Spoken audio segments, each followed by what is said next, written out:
இன்றைக்கு ஒரு தலைவர் வந்து தான் மேடையில் பின்னாடி உட்காந்துட்டு மொத்த பேரையும் ஏவி விட்டு ஒரு கட்சிக்கு எதிராக பேச வைக்கிறாருன்னா அந்த கட்சி அப்படிதான் செயல்படும். உண்மையிலேயே அங்க இருக்கக்கூடிய தலைவர்களும் அங்க இருக்கக்கூடிய தோழர்களும் தான் அரசியல் மயப்படணும். அவர் எதிர்பார்த்தது எங்களுடைய கழகத்தில் இருக்கு, எங்க கொள்கைகள் இருக்கு, எங்க கோட்பாடுகள் இருக்கு, எங்க செயல் திட்டங்கள் இருக்கின்றதுனால தான் அவர் இங்க வந்திருக்காரு. இங்கும் அது செயல்படுத்தப்படும். அவர் நினைத்ததை இங்கும் அவரால் செய்ய முடியும். அதற்கான ஒத்துழைப்பை எங்கள் தலைவர் வந்து நிச்சயம் கொடுப்பாரு.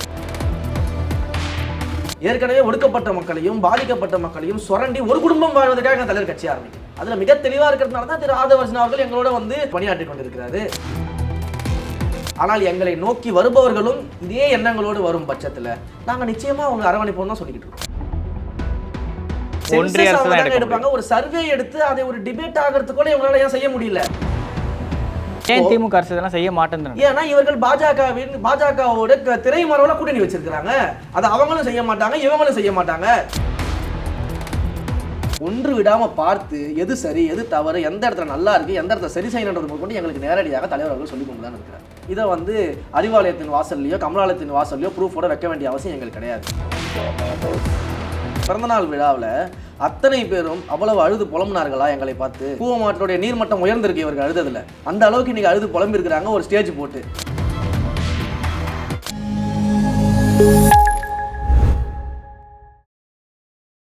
ராஜஸ்மேனிகளுக்கும் வணக்கம். அரசியல் பல பரபரப்பான கட்டங்களை நோக்கி நகர்ந்து கொண்டு இருக்கிறது. அது குறித்து விவாதிக்க தமிழக வெற்றி கழகத்தின் செய்தி தொடர்பாளர் திரு ரமேஷ் அவர்கள் நம்மோட இணைந்திருக்கார். வணக்கம் சார். வணக்கம் சார், எப்படி இருக்கீங்க? நல்லா இருக்கேன். குறிப்பாக வந்து பார்த்தீங்கன்னா ஆதவர்ஜன் அவர்களை சார்ந்த ஒரு சில கேள்விகள்லாம் வைக்கிறப்ப வந்து பார்த்தீங்கன்னா அவர் அங்கே இருக்கிற வரைக்கும் தலித் பாலிடிக்ஸை பேசிகிட்டு இருந்தார். இப்போ அங்கேருந்து வெளியே வந்ததுக்கு அப்புறமா அவர் தலித் பாலிடிக்ஸ் பற்றி பேசுகிறதே கிடையாது.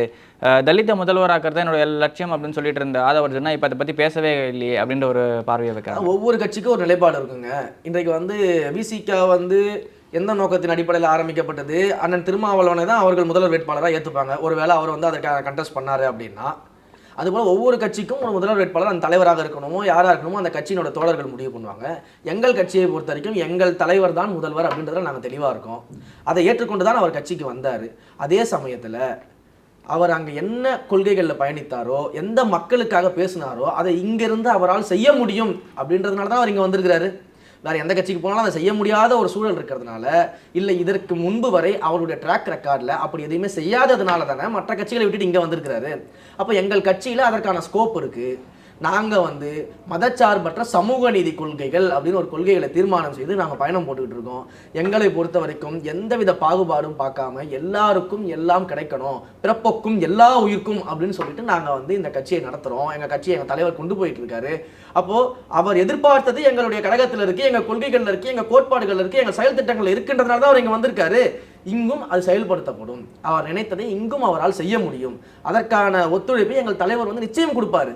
ஏன்னா எந்த இடத்துலலாம் மக்கள் ஒடுக்கப்படுறாங்களோ, எந்த இடத்துலலாம் மக்கள் பாதிக்கப்படுறாங்களோ அவர்களுக்கு ஏதாவது ஒரு நல்லது செஞ்சிட மாட்டோமான்னு தான் எங்கள் தலைவர் கட்சி ஆரம்பிச்சிருக்காரு. ஏற்கனவே ஒடுக்கப்பட்ட மக்களையும் பாதிக்கப்பட்ட மக்களையும் சுரண்டி ஒரு குடும்பம் வாழ்வதற்காக எங்கள் தலைவர் கட்சி ஆரம்பிக்கல. அதில் மிக தெளிவாக இருக்கிறதுனால தான் திரு ஆதவர்ஜன் அவர்கள் எங்களோட வந்து எங்களுடைய மாநில நிர்வாகியாக இன்று அவர் பணியாற்றி கொண்டிருக்கிறாரு. அவருடைய எண்ணங்கள் நிச்சயம் நிறைவேறும். ஓகே சார், தமிழ்நாட்டில் வந்து மேஜராக டிஸ்கஸ் பண்ணப்படுற ஒரு கேஸ்ட் பேஸ்ட் பாலிடிக்ஸ்னா வன்னியர் ஓட்டுகள் விசஸ் தலித் ஓட்டுகள்.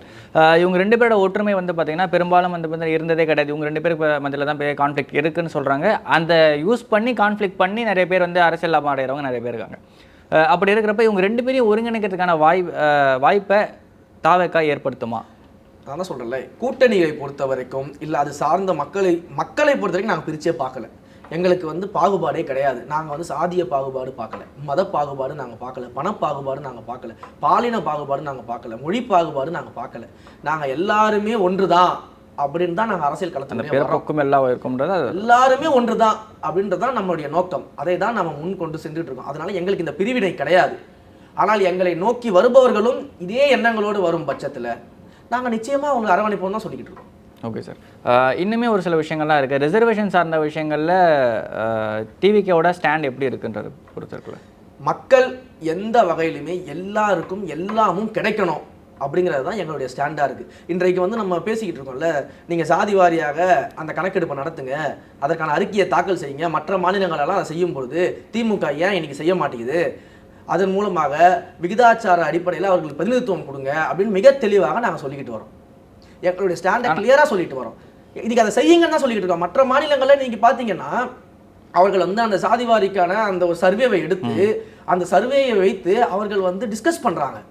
எப்படி நம்ம வந்து இவர்களுக்கு இன்னும் மேம்படுத்த முடியும், மக்களுக்கு எப்படி நம்ம பிரதிநிதித்துவப்படுத்த முடியும், அவர்கள் வந்து இந்த எல்லா விஷயங்களையும் அவர் கொண்டு வராங்க. லோக்கல் பார்டர் ரிசர்வேஷன் இருந்து அவங்களுக்கு நல்ல அந்த திட்டங்கள் டிஸ்கஷனை நீங்க கொண்டு வாங்கன்னு தான் நாங்களும் கேட்டுக்கிட்டு இருக்கோம். நாங்க அதற்கு ஆதரவு தெரிவிச்சு நாங்க கேட்டுக்கிட்டு இருக்கோம். ஆனா இவர்கள் கேட்டா என்ன சொல்லுவாங்க, ஒன்றிய அரசு தான் எடுக்கணும் அப்படின்வாங்க. அவங்க கேட்டா என்ன சொல்லுவாங்க, ஏன் மற்ற மாநிலங்கள் எடுக்கிறாங்களே மாநில அரசு எடுக்கலாமே, கேஸ்ட் சென்சஸை பொறுத்த வரைக்கும் ஒன்றிய அரசு தான் எடுப்பாங்க. ஒரு சர்வே எடுத்து அதை ஒரு டிபேட் ஆகிறதுக்குள்ள இவங்களால ஏன் செய்ய முடியல, ஏன் அந்த சர்வேயே அவங்களால பண்ண முடியல? மற்ற மாநிலங்கள்ல பண்றாங்கல்ல. தெலுங்கானா பண்ணிருக்கு ரீசெண்டா. இந்தியா பிளாக்ல இருந்து தெலுங்கானா இந்தியா கூட்டணியில் இருக்கக்கூடிய தெலுங்கானாவில் இருக்கக்கூடிய முதல்வர் அதை செய்யும் பொழுது அதே கூட்டணியில் இருக்க நீங்க ஏன் செய்ய முடியல? ஏன் திமுக அரசு இதெல்லாம் செய்ய மாட்டேங்குது? ஏன்னா இவர்கள் பாஜகவோட திரைமறைவுல கூட்டணி வச்சிருக்காங்க. அதை அவங்களும் செய்ய மாட்டாங்க, இவங்களும் செய்ய மாட்டாங்க. இவங்களை கேட்டா வந்து பாஜக செய்யணும், அவர்கள் செஞ்சாதான் கரெக்டா இருக்கும்னு சொல்லுவாங்க. அவங்களை கேட்டா உனக்கு வேணா நீ செஞ்சுக்க, ஏன் தெலுங்கானால செஞ்சாங்களே இந்தியா கூட்டணியில் நீ செய்யுன்னு சொல்லுவாங்க. இப்படியே இவங்க விளையாட்டு காமிச்சிட்டே இருப்பாங்க. அதுதான் என் தலைவர் சொல்றாரு, இவங்க 2 பேரும் அடிச்சுப்பாங்களா, அதை நம்ம நம்பணுமா அப்படின்னு கேட்டாரு. இதுல என்ன தவறு இருக்கு? இவங்க செய்யறதுன்னு நம்ம சொல்லிக்கிட்டு இருக்கோம். நாங்க மிக தெளிவா இருக்கோம். இந்த கணக்கெடுப்பை நடத்தி முடித்து அதை வந்து நீங்க வந்து விவாதத்துக்கு உட்படுத்தி ஒன்றிய அரசையும் இந்த கணக்கெடுப்பை நடத்த வைத்து எல்லாருக்கும் பிரதிநிதித்துவம் கிடைக்கணும், எல்லாருக்கும் எல்லாம் சமமாக கிடைக்க வேண்டும் என்பது மிக தெளிவாக இருக்கும். சரி, இப்போ பரவலாக வந்து தாவக்க மேலே வைக்கிற இன்னொரு குற்றச்சாட்டு என்னன்னா, பல பேருக்கு வந்து அரசியல் புரிதல் சரியா இல்லை, டீலிமிட்டேஷன் சார்ந்த விஷயங்களே உங்களுக்கு தெரியுமா, அதை பற்றின விஷயங்கள்லாம் விஜய் வந்து டிஸ்கஸ் பண்ண வர மாதிரி விஷயங்கள்லாம் பேசுகிறாங்க. இங்கே பாருங்க, ஒவ்வொரு பிரச்சனையும் ஒரு பிரச்சனை கிடையாதுங்க. ஒவ்வொரு விஷயத்துலையும் ஒவ்வொரு பிரச்சனைகள் சார்ந்தும் ஒவ்வொரு மக்கள் நல விஷயங்கள் சார்ந்தும் பல விவாதங்கள் இன்டர்னலாக நடந்துகிட்டு இருக்கு, பல கருத்து கேட்புகள் நடந்துகிட்டு இருக்கு. ஒவ்வொன்றுத்தையும் வெளியில் வந்து சொல்ல முடியாது. இன்டர்னலாக எங்களுக்கு 1000 விஷயங்கள் நடக்குது, 1000 மீட்டிங்ஸ் நடக்குது. நாங்கள் பல விஷயங்களை தலைவருக்கு கொண்டு போகிறோம். தலைவர் பல இன்ஸ்ட்ரக்ஷனை எங்களுக்கு கொடுக்குறாரு, நேரடியாக எங்கள் கூட பேசுகிறாரு. அதையெல்லாம் நாங்கள் டிஸ்கஸ் பண்ணிக்கிட்டு தான் இருக்கோம். ஆனால் அதை ஒவ்வொரு இடத்துலையும் செயல்படுத்தும் போது அதை எந்த மாதிரியாக செயல்படுத்த போகிறோம், எப்படி செயல்படுத்த போகிறோம், எப்படி பேச போகிறோம், எந்த இடத்துல பேச போகிறோன்றதை எங்கள் தலைவர் முடிவு பண்ணுவார். அவருக்கு தெரியும் எந்த பிரச்சனையும் எந்த இடத்துல எந்த நேரத்தில் கொண்டு போகணும். அப்போ தான் அதுக்கு எந்த மாதிரியான சொல்யூஷன் கிடைக்கும்ன்றது எங்கள் தலைவருக்கு தெரியும். வெயிட் பண்ணுங்கள், எல்லாத்தையும் எங்கள் தலைவர் சொல்லுவார். Okay sir. ஆனால் இப்போ நீங்கள் சொன்ன விஷயத்துலேருந்து இன்னொரு விஷயம் டிஸ்கஷன் என்ன கொண்டு வராங்கன்னு பார்த்தீங்கன்னா, தலைவர் விஜய் அவர்கள் வந்து பெரும்பாலும் கட்சியினரிடம் பேசுகிறதே கிடையாது. அவர் பேசுகிற 2% ஒன்று புஷியாக இருந்தால் இன்னொன்று ஜான வரைக்கும் இவங்க 2 பேரை தாண்டி வேறு யார்ட்டையும் கட்சியில் பேசுகிறதே கிடையாது. நம்ம குற்றச்சாட்டு, அப்பட்டமான பொய் குற்றச்சாட்டு. எங்கள் தலைவர் பேசவே இல்லைன்றது அவருக்கு எப்படி தெரியும்? ஏங்க, ஒவ்வொரு முறை எங்கள் தலைவர் வந்து மாவட்ட செயலாளர் அழைத்து அவ்வளோ தூரம் பேசிக்கிட்டு இருக்காரு. அவ்வளோ இன்டர்னல் மீட்டிங்ஸில் மாவட்ட செயலாளர்களை அழைத்து ஒவ்வொரு மாவட்ட ரீதியாக பிரச்சனைகளை கேட்டறிகிறாரு, கழகத்தின் கட்டமைப்புகளை பற்றி கேட்டறிகிறாரு, நம்ம அடுத்த கட்ட நடவடிக்கைகளை பற்றி கருத்து கலந்தாலோசித்து பேசுகிறாரு. இது எல்லாமே மாவட்ட செயலாளர் கூட நடந்துகிட்டு இருக்குது. அதே போல் மாநில நிர்வாகிகள் கூட பேசுகிறாரு, இன்டர்னலாக மீட்டிங்ஸ் போடுறாரு. அதே போல் நாங்கள் டிபேட்டில் பேசுகிறதாக இருக்கட்டும், நாங்கள் மீடியாக்களில் பேசுகிறதாக இருக்கட்டும், அத்தனையும் தலைவர் பார்க்குறாரு.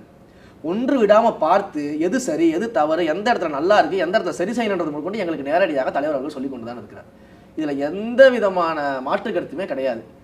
உடனே அதுக்கெல்லாம் ஆதாரம் கேட்டுன்னா உங்களுக்கு ஆதாரம் கேட்டு ப்ரூவ் பண்ண வேண்டிய அவசியம் எங்களுக்கு கிடையாது. கட்சியோட தனிப்பட்ட விருப்பம். இதை வந்து அறிவாலயத்தின் வாசல்லையோ கமலாலயத்தின் வாசல்லையோ ப்ரூஃபோட வைக்க வேண்டிய அவசியம் எங்களுக்கு கிடையாது. எங்களுக்கு தெரியும், எங்கள் தலைவர் நேரடியாக தொடர்பு கொண்டு எல்லா விஷயத்தையும் கவனிச்சுக்கிட்டு இருக்காரு. Okay sir. இதெல்லாம் தாண்டி விஜய் அவர்கள் வந்து பார்த்தீங்கன்னா நடைப்பயணம் போக போகிறன்ற மாதிரி விஷயங்கள்லாம் சொல்லிட்டு இருந்தாங்க. அதுக்கான வாய்ப்பு ஏதாவது இருக்குமா? அதுதான் சொன்னேன், தொகுதி வாரியாக மாவட்ட வாரியாக எல்லா மக்களையும் சந்திக்க இருக்கிறாரு. பல்வேறு மாநாடுகள் திட்டமிடப்பட்டு வருகிறது, எல்லாமே செய்ய போகிறாரு. அஃபீஷியல் அறிவிப்பு நானே டேட் சொல்லணும்னு கேட்டிங்கன்னா நான் சொல்ல மாட்டேன், எங்கள் தலைவர் அறிவிப்பார். ஏன் அப்படி அந்த ஒரு அப்டேட்ஸ்க்கான ஒரு காத்திருப்பே வந்து எங்களுடைய தலைவர் சொன்னாதாங்க அது மக்கள்கிட்ட போய் நிற்கும். நான் சொல்கிறது வேறங்க. எங்கள் தலைவர் சொல்லும் பொழுது எங்கள் தலைவர் நேரடியாக மக்கள்கிட்ட பேசுவார். நான் தான் சொல்கிறேன்ல, நேரடியாக மக்கள்கிட்ட அறிவிப்பார். இந்த தேதியில் நாங்கள் கட்சி ஆரம்பிக்கிறோம், இந்த தேதியில் நாங்கள் மாநாடு நடத்துகிறோம், நீங்கள் இப்படி தான் மாநாட்டுக்கு வரணும் அப்படின்னு கடிதங்கள் எழுதுறாரு. பிரச்சனைகளை மக்கள்கிட்ட பேசுகிறார், நேரடியாக எங்கள் தலைவர் பேசுகிறாரு. இங்கே யாருமே எங்களுடைய கட்சியை பொறுத்த வரைக்கும் தனிப்பட்ட நபருக்கோ தனி சுயநலனுக்காக வேலை செய்கிற ஆட்கள் கிடையாது. நாங்கள் எல்லாருமே தளபதியோட முகம்தான். இல்லை, தொண்டர்களை பொறுத்த வரைக்கும் அப்பழுக்கற்ற தொண்டர்கள் ரசிகர்களாக இருந்தாங்களா, தொண்டர்களாக இருக்காங்கன்றதை தாண்டி அப்பழுக்கற்ற வந்து பார்த்தீங்கன்னா இவர் வந்தார்னா ஒரு மாற்றம் ஏற்படும் அப்படின்ற ஒரு மைண்ட் செட்டோடு இருக்காங்க. அவங்களை இன்னுமே இவங்க ப்ராப்பராக அரசியல் படுத்தணும் அப்படின்ற ஒரு சரியாக அரசியல் படுத்தி கொண்டு இருக்கிறார்கள். அதற்கு ஒரு உதாரணம் என்னன்னா, நீங்கள் வந்து பார்த்தீங்கன்னா எங்கள் தலைவர் எப்படி வழி நடத்துகிறான்றதுக்கு ஒரு எக்ஸாம்பிள் சொல்கிறேன். நான் சொன்னேன்ல, நேற்றைய பிறந்தநாள் விழா, முதலமைச்சருடைய பிறந்தநாள் விழாவில் அத்தனை பேரும் அவ்வளவு அழுது புலம்புனார்களா எங்களை பார்த்து? இன்றைக்கு கூவமாற்றோடைய நீர்மட்டம் உயர்ந்திருக்கு இவர்கள் அழுததில். அந்த அளவுக்கு இன்றைக்கி அழுது புலம்பிருக்கிறாங்க ஒரு ஸ்டேஜ் போட்டு. ஆனால் எங்கள் தலைவர் எவ்வளவு மாண்போட இன்றைக்கு முதலமைச்சருக்கு பிறந்தநாள் வாழ்த்து சொல்லியிருக்கிறார். அப்போ அவரை பார்த்து வரக்கூடியவர்களை எந்த அளவுக்கு ஒரு மாண்போடு மரியாதையோடு ஒரு அரசியல் மையப்படுத்தி கொண்டிருக்காரு நீங்கள் பார்க்கணும். ஒரு தலைவர் எப்படி செயல்படுறாரோ அப்படி தான் தொண்டர்கள் செயல்படுவாங்க. இன்றைக்கு ஒரு தலைவர் வந்து தான் மேடையில் பின்னாடி உட்காந்துக்கிட்டு மொத்த பேரையும் ஏவி விட்டு ஒரு கட்சிக்கு எதிராக பேச வைக்கிறாருன்னா அந்த கட்சி அப்படி தான் செயல்படும். உண்மையிலேயே அங்கே இருக்கக்கூடிய தலைவர்களும் அங்கே இருக்கக்கூடிய தோழர்களும் தான் அரசியல் மையப்படணும். சினிமா ஷூட்டிங் நடத்திக்கிட்டு இருக்கீங்க. இப்போ வந்து இத்தனை ஆண்டு கால வரலாறு இருக்க கட்சி சினிமா ஷூட்டிங் நடத்திக்கிட்டு இருக்கு. நாங்கள் சினிமாவை விட்டுட்டு எங்கள் தலைவர் வந்து பொது சேவைக்குன்னு வராரு. அப்போ எங்களுடைய மனநிலை நம்ம என்ன நடந்தாலும் மக்கள் பக்கம் நிற்கணும், மக்களுக்கு உதவி செய்யணும், மக்கள் சேவை செய்யணும்னு நாங்கள் உள்ள வரோம். சாதாரண மனிதர்களாக இருந்து மக்களுடைய பிரச்சனைகளை தான் நாங்கள் பேசிக்கிட்டு இருக்கோம். இன்றைக்கு ஒவ்வொரு இடங்கள்லையுமே எங்களுடைய தோழர்கள் பேசுகிறாங்க பார்த்தீங்களா, யாருமே வந்து ஏதோ ஒரு புதிய ஸ்டாண்ட் எடுத்து வந்து கட்சிக்காக பேசலை. மக்களாக நிற்கிறோம், மக்களுடைய பிரச்சனைகளை பேசுகிறோம். தினசரி மக்கள் என்ன சந்திக்கிறாங்களோ அதை தான் நாங்கள் மீடியாவில் அட்ரஸ் பண்ணுறோம். இந்த ஆட்சியாளர்களால் இவ்வளவு அவலநிலை இருக்குன்னு சொல்லிட்டு அப்போ இதற்கு மேலே உங்களுக்கு என்ன அரசியல் மையப்படுத்தணும்? இவ்வளோ ஷார்ட் டேர்மில் நீங்கள் சொல்கிறீங்கல்ல உடனே கட்சி ஆரம்பிச்சிட்டாருன்னு சொல்லிட்டு நீங்கள் அப்படியே வச்சுக்கிட்டா கூட இந்த ஓராண்டுக்குள்ளே எவ்வளவு அரசியல் பேசிக்கிட்டு இருக்கோம், எவ்வளவு டேட்டா பேசிக்கிட்டு இருக்கோம், இணையதளத்தில் எப்படி எங்களுடைய செயல்பாடுகள் இருக்குது, எங்கள் தோழர்கள் எவ்வளவு கருத்தியல் ரீதியாக பேசிக்கொண்டு இருக்கிறார்கள், இதெல்லாமே அரசியல் மையப்படுத்தக்கூடிய பணிகள் தானே. ஆனால் இன்றைக்கி மாற்றுக் கட்சிகள் அப்படி செயல்படுதா? மாற்றுக் கட்சியில் என்ன பண்ணுவாங்க, அவதூறு பரப்பிக்கிட்டு இருப்பாங்க, அசிங்கமாக பேசுறது, ஊடகத்தில் வந்து திமுகவுடைய அபிமானியாக இருக்கக்கூடியவர்களை உடன்பிறப்புகளை என்ன பண்ணுறது, பத்திரிகையாளர்கள் ஊடகவியலாளர்கள் அப்படின்னு பேச அரசியல் விமர்சகர்கள் அப்படின்ற போர்வையில் உட்கார வச்சு கண்டமேனிக்கு தகாத வார்த்தைகள் வச்சு பேசிக்கிட்டு இருக்கிறது. ஒரு ஊடகத்துடைய டிபேட்டில் உட்கார்ந்துக்கிட்டு இப்படிப்பட்ட வார்த்தைகள்லாம் பேசுறத ஊடகமும் அலோவ் பண்ணுது அப்படின்றத நமக்கு மன வருத்தமான விஷயம். அப்போ நீங்க எப்படி வளர்க்குறீங்க உங்க தொண்டர்களை, எங்க தலைவர் எப்படி வளர்க்குறாரு? ஊடகமும் ஒரு சார்பாக செயல்படுதுன்ற ஒரு குற்றச்சாட்டு பரவலா இருக்கு. அவருக்கு என்னங்க பண்ணுவாங்க, ஆட்சியாளர்கள் ஆட்சியை கையில் வச்சுக்கிட்டு மக்களுக்கு நல்லது செய்வாங்கன்னு பார்த்தா இது போன்ற வேலைகளை சினிமா ஷூட்டிங் செய்து ஊடகத்தை கையில் வைத்துக்கொண்டு தங்களை பிராண்டிங் செய்து கொண்டிருக்கிறார்கள் ஆட்சியாளர்கள். என்ன பண்ண முடியும் ஊடகங்களால்? ஏங்க எதிர்கட்சிகள் சட்டமன்றத்தில் பேசக்கூடிய வீடியோவையே ஆஃப் பண்ணிட்டு ஆளுங்கட்சி பேசுறது மட்டும் தான் வெளியில் வருது. எதிர்கட்சியவே இப்படி முடக்கிறவர்கள் மீடியாவை கையில் வச்சிருக்க மாட்டாங்களா? அந்த அளவுக்கு ஒரு அவல நிலையில் இருக்குங்க. இவர்கள் முழுக்க முழுக்க மீடியாக்களை கையில் வைத்துக்கொண்டு முழுக்க இது போன்ற எதிர்க்கட்சி தலைவர்களை வந்து அவர்களை முழுமையாக கம்பல் பண்ணி இவர்கள் ஏதோ நல்லாட்சி நடத்துவது போல பேச வைத்துக் கொண்டிருக்கிறார்கள். இது முழுக்க திமுகவின் செயல். இதற்கெல்லாம் மக்கள் பாடம் புகட்டுவார்கள்.